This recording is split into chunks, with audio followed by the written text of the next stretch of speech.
Ladies and gentlemen, welcome to another week of the Box Office Buds. My name is Tony Cavallo, and I have some terrible news. We told you that Alex Alche had retired from this podcast, and we were sorely mistaken. Coming in, sleeveless and farmer's tan full, from Florida, it is Alexander Joshua Alche. Welcome back to the show. I don't know if I'm happy to be here, but I am here, and I'm in vacation mode. I am visiting my mother in the Sunshine State of Florida, and I've decided I'm going to wear this Superman shirt until it releases, so get ready for it.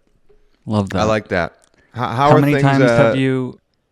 Sorry, how many times have you rewatched Bloodsport since we last saw you?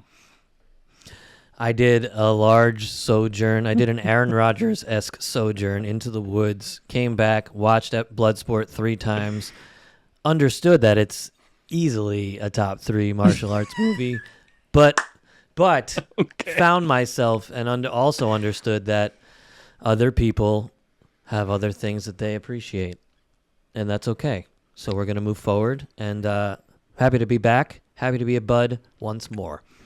And we have a full week of shows for all of you guys. Not just one, but 2 top 3s to go over this week. We're talking about how other people like different things. We might be talking about the movie Friendship once again on today's episode. It is a chock-full episode, and it is an episode, a week of Tony once again.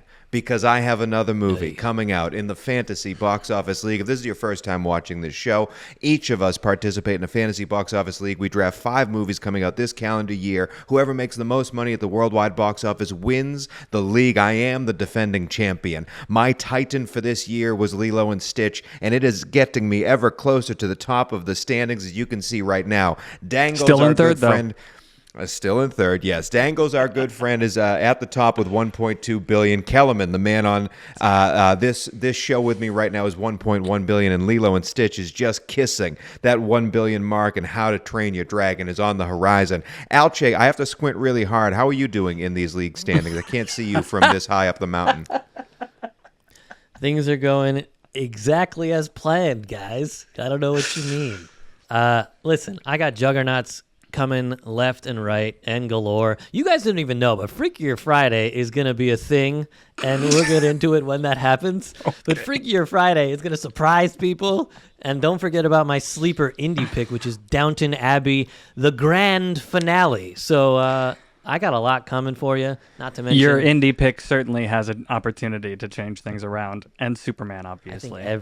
How about Superman with $2 billion coming our way? Anyway, How to Train Your Dragon. I can't believe I came back for Tony's movie. Here we are. Jesus Christ. Yep, here we are. You came back. Gone. You definitely didn't come back for Karate Kid Legends, which only made $8.7 million in its second weekend in the domestic box office. Another great pick by Alexander Joshua Alche. Kellerman, before we move on to your other movie, Ballerina, I have to say The Accountant 2 is done making money, and it just cracked $100 million. Failure of a pick on your end? Definitely. It definitely underperformed. It even underperformed its first one. Yeah, of course it did. Wonder who could have figured out that was happening. Maybe if you listen to this very show. Another movie that underperformed, and we all actually saw it overperforming. Ballerina, the John Wick 5th franchise installment, came out this past weekend. Only $25 million domestically, $51 million worldwide. That is just on pace with John Wick 2, which only landed at $174 million worldwide. In fact, John Wick 2's domestic opening was higher than Ballerina's. Kellerman, you saw this movie. I would like to hear a spoiler-free review, but also this was your movie, and it did not do what you needed it to do in the Fantasy Box Office League. No, I really anticipated this being like the next John Wick movie, and instead it really just feels like a little bit of filler in between John Wick movies. And don't get me wrong, Ana de Armas was awesome, and the action, I feel like every John Wick movie kind of has to top itself, not in body count or level of action, but in its in its creativity in the within action sequences. And I thought there were some incredibly creative action sequences in Ballerina. It definitely delivered on like a theater experience. The action is incredible. The story it is slotted perfectly into the John Wick universe that's been built by the other movies, and it references certain points in those previous films. However,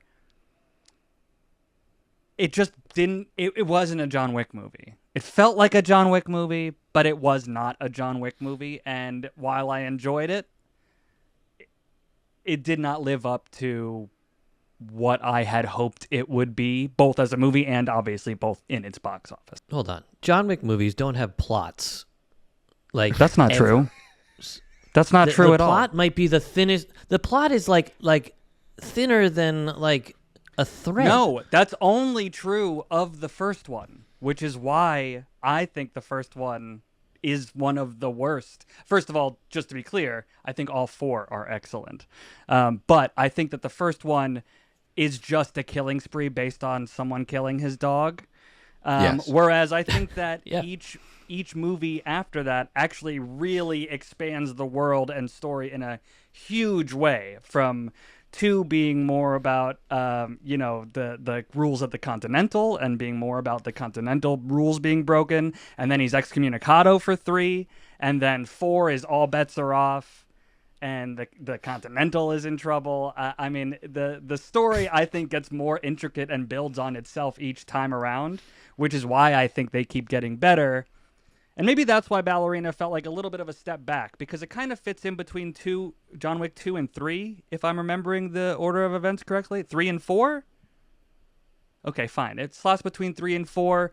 Some of that timeline is a little bit confusing because it has characters in it, and they look different than they did in 3. Different haircuts. It's all and things confusing. like that. Kellerman, it's all confusing because, as you said, you like the later John Wicks better than the first ones because they get more complicated and overdone, and I hate the later ones because they get more complicated and overdone. The simplicity of John Wick 1 makes John Wick 1 my favorite, but my question about Ballerina is the question we brought up on last week's episode. If the Ballerina is, let's say, 2 hours, how many of those minutes are John Wick in the movie? There's not a lot of John Wick. If you're going to see a two-hander with the Ballerina and John Wick, then you're going to be disappointed. Mm-hmm. But the 2 times John Wick is in there, one of them is just a direct reference to 3, when we are actually first introduced to Ballerina without really knowing that that's who that's going to be. But then he comes back at the end and has a big fight scene with her. And Ballerina versus John Wick was an awesome sequence.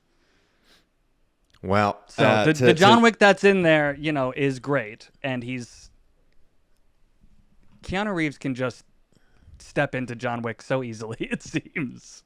He just does exactly the John Wick from the last movie. We literally just watched all 4 of them right before going to see the new one. And Jesus. It's like, it slots right in perfectly. Jesus. Listen, Okay. I love Keanu also, Reeves. You mentioned the 2-hour runtime. All of the other movies are well over 2.5 hours, and you feel it. They're all super long, and this one being a little bit shorter, I think, is a feather in its cap. So if you were to rate this movie, how many de Armases would you give it?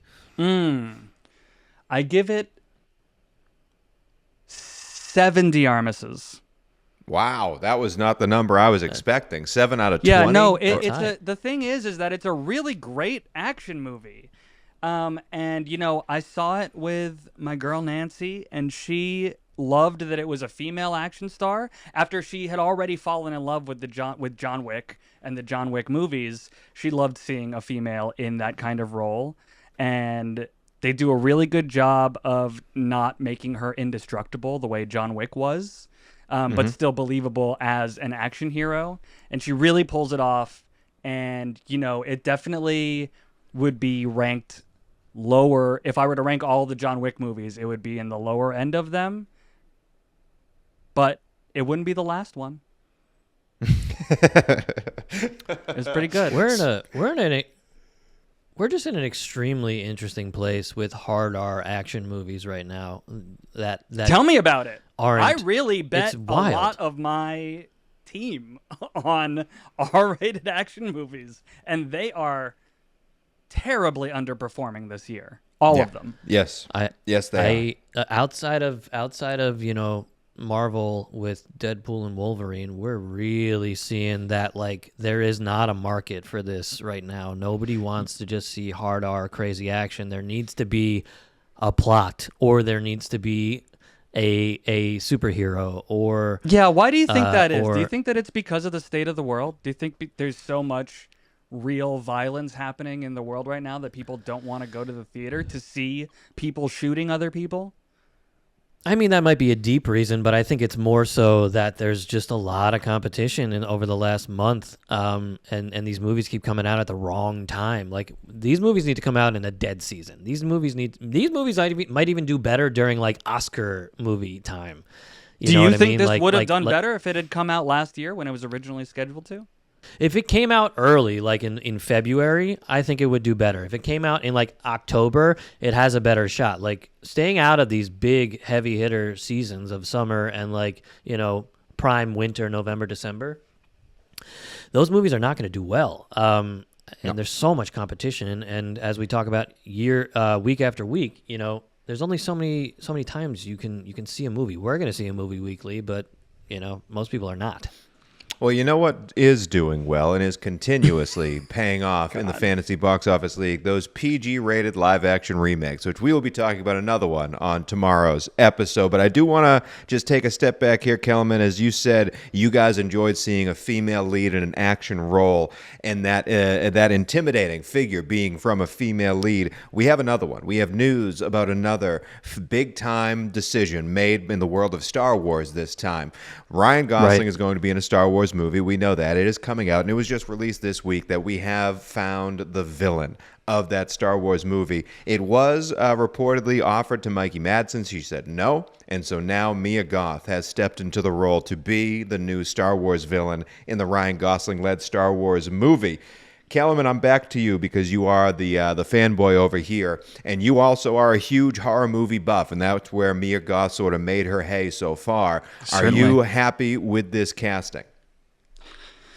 Yeah, I think that Mia Goth is both a fantastic actress, and I think she is capable of being incredibly creepy, which is important for a Star Wars villain specifically. I think that whether she is a villain in the form of a bounty hunter or a Sith or some new thing we've never heard of, she already kind of looks like an alien, and that makes her kind of perfect. No offense to Mia. What do you think, Alex? No offense to Mia Goth. I'm just really excited about the state of young actors right now. There's like a barrage of young actors, young super talented actors, young super talented actresses in I would say Mikey Madison, Florence Pugh, and Mia Goth are tops of that list for sure. They have depth, they have talent, they have chops, and they're capable of sort of holding the screen on their own. So I'm really excited to see her go into sort of this large-scale Star Wars universe. Opposite Gosling, you know that he's going to be fantastic, and he would not. I truly believe he would not be doing the movie if he didn't think it was going to be knocked out of the park. And I just think she's got villain written all over her. She's got like Uma Thurman vibes to me in terms of like intensity. So I'm excited. I'm very excited. I'm just happy we're getting a breath of fresh air, at least seemingly a breath of fresh air into the world of Star Wars. If she plays like the daughter of the Emperor clone, then I'm not going to see the movie. I'm not going to see the movie. They announced that this is actually the name of the movie is Star Wars: The Daughter of the Emperor Clone. So good luck to you. Yeah, I think they've actually said something more along the lines of this being a whole new story unrelated to episodes 1 through 9. Thank God. And then once it comes out, the Star Wars fans will complain so much that they revert everything back Then we're going to redo the old ones, guys. Don't worry, we'll make you happy this time. Where's J.J. Abrams? Let's sign him up. But let's talk about instead.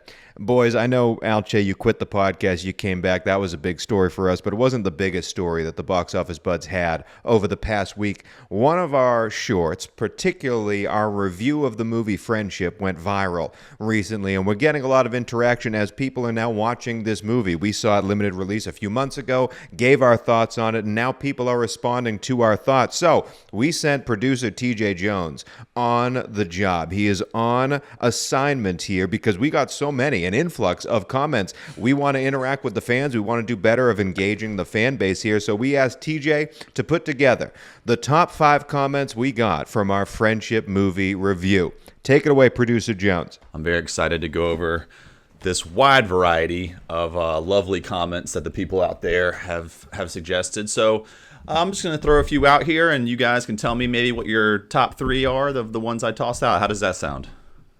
That sounds great. That works out great. Before we get into it, though, I want to say that Kellerman and Tony are the ones who did not like this movie. I'm the one who thought it was a drama, and everyone who commented hated all of us. So we'll see what these are. Yeah, liking it, thinking it's a great drama might be on par with thinking it's an awful comedy. It's probably the same to the fans. Well, that's actually it's actually an excellent segue into my first comment, because this one is aimed at cheese. This one is from Not a Sycophant. It says, the first 2 guys who don't understand the depth of the movie, that would be Tony and Kellerman, need to watch it again in a couple of years when they hit middle age. And then my favorite part of it, the younger guy's take was spot on. Cheese being the younger guy. Woo! I'm younger. Well, I'm younger. It is all factual. That is factual. I am a month younger than Tony, and I'm 12 years younger than Kellerman. That's very true. That's very true. I'm 55 years old. I know I don't look like it. But. I will say I'm okay with this comment. This is my favorite one so far. He said I wasn't middle-aged yet. I'm okay. I'm good with that. Yeah. Saying that I'm not yet middle-aged is a huge compliment, and I just want to thank this person. Not a sycophant. Regardless of their terrible taste in movies. If you think that Friendship has too much depth for us to have understood. Kellerman. This is we're not. Supposed to be, we're not attacking supposed back. To be we're interacting with the fans. We're absorbing. We're digesting. Okay, this is going to be a double header, 2 for the price of 1, and this will speak to Kellerman's very popular news branch of his persona as well. For the FN News, please go follow. We got this first one from Willis Turd. He says, these guys probably thought leaving Afghanistan was a good idea. Damn. Getting political already. This person is way overthinking it. Does the newsman have anything to say to that one? Yeah. You are drawing a line between 2 points that do not connect. Well, let's see what you think about the second one. Has absolutely nothing to do with how I felt about the movie Friendship. This is also another political topic one that I actually think is pretty funny. Charlie Webster says, 10 trillion% tariff on podcast equipment, please. That's good. That's very good. Well, we already Kudos have to you. That's my tops right now. Tariffs would actually not affect us at all. Yeah, that's my tops right now. That's a stellar comment. Good for you. What's his name? Charlie Webster's. All right. Thanks, didn't have Charlie turd in his name though.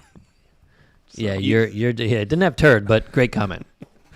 We're gonna go back to the '90s style of teasing with this one from Jay Fish and Chips, who said, "You guys are all gay."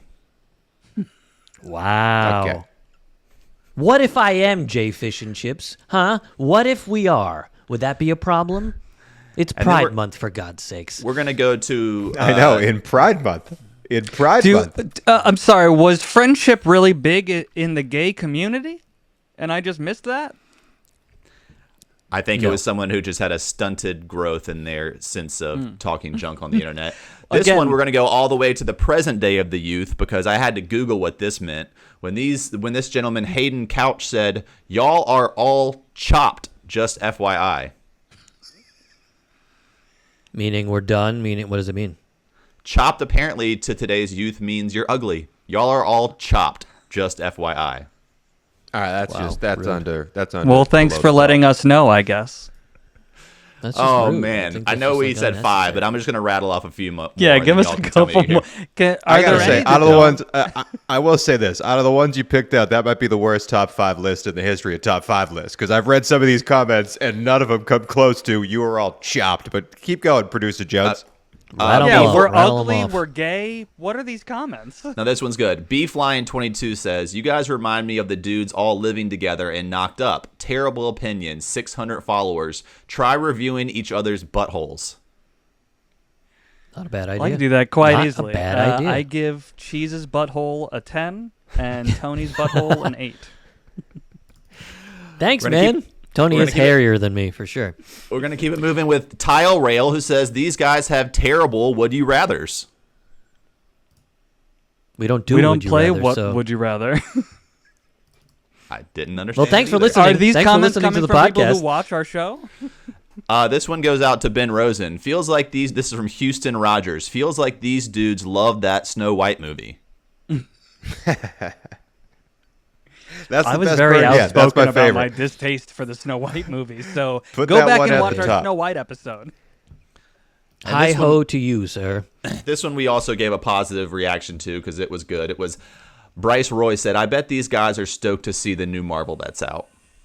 Lots of references to the movie about how we're the Marvel guys. And, I was gonna say that is a direct reference to Friendship, and it is a great example of what Tony hated about the movie, which is just an overused joke. I also got to say, I have to say, Tony's about to say it too, but I'm going to say it first.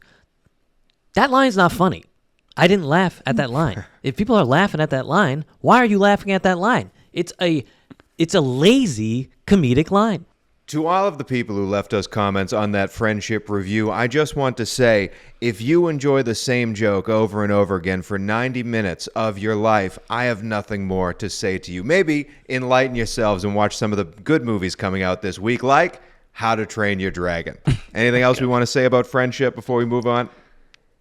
I just want to say to everyone who commented real quick, we have a trivia question to end this show before we move on to next week's episode. It's about How to Train Your Dragon. I'm very excited. This is my movie coming out in the Fantasy Box Office League. What do we got in the hatch today, TJ? All right, here we go. I'm going to list some movies, and you guys are going to tell me which one of these dragon movies had the biggest worldwide box office. Okay? We're going to start with A. All right. Wooderson and Bruce Wayne in Reign of Fire. We're going to have B. Sean Connery's Dragonheart. We're going to have C. Disney's Pete Dragon. We're going to have D. Based on the YA book, Aragon. Or we're going to have E. Bobby Zemeckis' bizarre motion capture ode to a poem, Beowulf. That's A. Reign of Fire. B. Dragonheart. C. Pete's Dragon. D. Aragon. Or E. Beowulf. Which one had the largest worldwide box office? Beowulf had a dragon in it? It did. I remember. I'm going Pete's Dragon. I'm going Pete's Dragon. Yeah, that was going to be my answer to Pete's Dragon, but just to be different, I'll go with Beowulf. I think Reign of Fire is the best of those movies, but probably did one of the least amounts of box office. What was the one after Reign of Fire? It was going to be Dragonheart, then Pete's Dragon, Aragon, then Beowulf. That's my vote. Dragonheart. Well, you were right. Reign of Fire was the least with 82 million, and with $250 million, based on the YA book Aragon, made $250 million worldwide. That movie. Honestly, stunk. part of my reasoning was I thought that if that one had been the highest grossing, it would have gotten a sequel, which it did not. Yeah, exactly.